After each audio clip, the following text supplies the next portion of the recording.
ये है खबरों की खबर और आप देख रहे हैं खबरों की खबर टीवी। नाजरीन, जमीयतुल कुरैश की जानिब से रियासत भर में गुज़िश्ता एक माह से बेमुद्दत हड़ताल जारी है।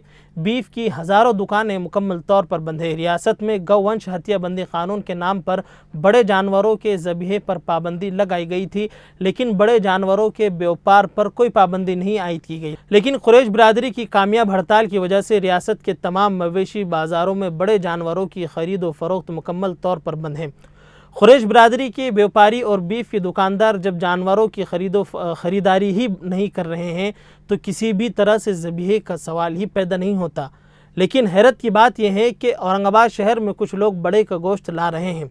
सवाल ये पैदा होता है कि ये गोश्त आखिर आ कहाँ से रहा है? आया ये हलाल है या मुर्दार है?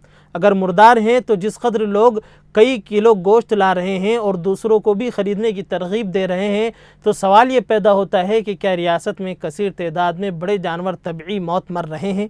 अगर चंद मरते भी हैं तो उनका गोश्त फ़रोख्त करना, ख़रीदना और खाना पीना बेचना किस एतबार से जायज़ है? शरीयत के किस हिस्से से ये जायज़ हो सकता है? और ऐसी भी इतलात मिल रही हैं कि कुछ लोग गधे काट कर उनका गोश्त फ़रोख्त कर रहे हैं। तो अब सवाल ये पैदा होता है कि जो लोग चोरी छुपे गोश्त बेच रहे हैं और कुछ ख़रीदार खामोशी से गोश्त ला भी रहे हैं, तो क्या वो उसकी तस्दीक कर रहे हैं कि वो गोश्त गधे का है या किस जानवर का है? क्योंकि बड़े पैमाने पर गधे ज़बह करने और उनका गोश्त फ़रोख्त करने की इतलात भी मिल रही हैं।